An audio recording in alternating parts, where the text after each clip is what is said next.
आज आपण एका अशा आजाराबद्दल बोलणार आहोत जो अगदी चोर पावलांनी येतो आणि आपली सगळ्यात मौल्यवान गोष्ट म्हणजे आपली दृष्टी कायमची हिरावून नेऊ शकतो. हो, आपण बोलतोय काचबिंदूबद्दल, ज्याला दृष्टीचा चोर असंही म्हणतात. चला याबद्दल आज सविस्तर जाणून घेऊया.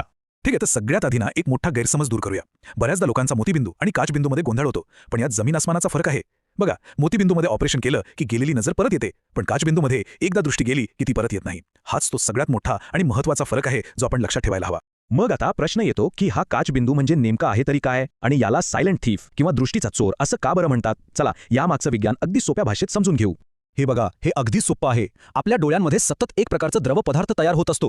काही कारणांमुळे जेव्हा या द्रवाचा दाब म्हणजे प्रेशर प्रमाणापेक्षा जास्त वाढतो, तेव्हा तो डोळ्याच्या मागच्या बाजूला असलेल्या एका महत्त्वाच्या नसेवर दबाव आणायला लागतो. ही नस आपल्या डोळ्यांना थेट मेंदूशी जोडते आणि याच दाबामुळे ती नस हळूहळू सुकायला लागते आणि मग आपली दृष्टी जायला सुरुवात होते. आता आपण वळूया या आजाराबद्दलच्या सगळ्यात मोठ्या आणि धोकादायक गैरसमजांकडे. अहो, मला तर सगळं स्पष्ट दिसतंय. हा विचारात सर्वात मोठा धोका का आहे हे आता आपल्याला लक्षात येईल. आणि हाच तो गैरसमज. मला स्पष्ट दिसतंय म्हणजे मला काचबिंदू नाही. जवळजवळ प्रत्येक जण असंच गृहीत धरून चालतो.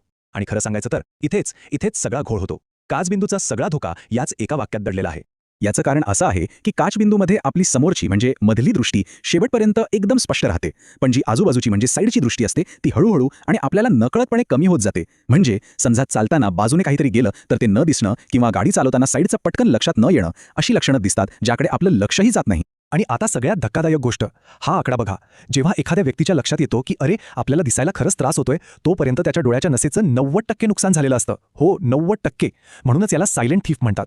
तो कधी येतो आणि आपलं नुकसान करतो हे कळत सुद्धा नाही. आता येऊया दुसऱ्या मोठ्या गैरसमजाकडे. मोतीबिंदूच्या अनुभवामुळे लोकांना वाटतं की काही झालं तरी ठीक आहे, ऑपरेशन केल्यावर नजर परत येईल. पण काचबिंदूच्या बाबतीत दुर्दैवाने हे अजिबात खरं नाहीये.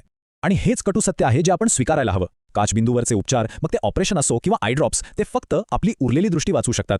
जी दृष्टी एकदा गेली आहे ती परत आणणं सध्या तरी शक्य नाही. म्हणूनच वेळेवर निदान होणं हेच सगळ्यात महत्त्वाचं आहे. पण थांबा, घाबरून जाऊ नका.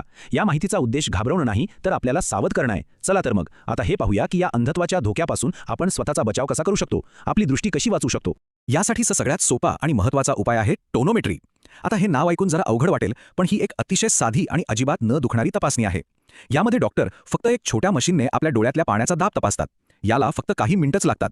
म्हणून या दोन गोष्टी अगदी मनावर करून ठेवा. एक, वयाची 40 ओलांडल्यानंतर दरवर्षी डोळ्यांच्या दाबाची तपासणी करून घ्या. आणि दुसरं, जर डॉक्टरांनी तुम्हाला काचबिंदूसाठी आय ड्रॉप्स दिले असतील तर ते न चुकता वेळेवर आणि आयुष्यभर वापरावे लागतात. या थोडाही हलगर्जीपणा करून चालणार नाही. तर मग शेवटी हाच प्रश्न आहे, आपल्या डोळ्यांचं, आपल्या या मौल्यवान दृष्टीचं रक्षण करण्याची जबाबदारी कोणाची आहे? याच उत्तर खरं तर आपल्या प्रत्येकाला माहीत आहे. ती आपली आणि फक्त आपलीच आहे. त्यामुळे जागरूक रहा आणि आपल्या डोळ्यांची काळजी घ्या.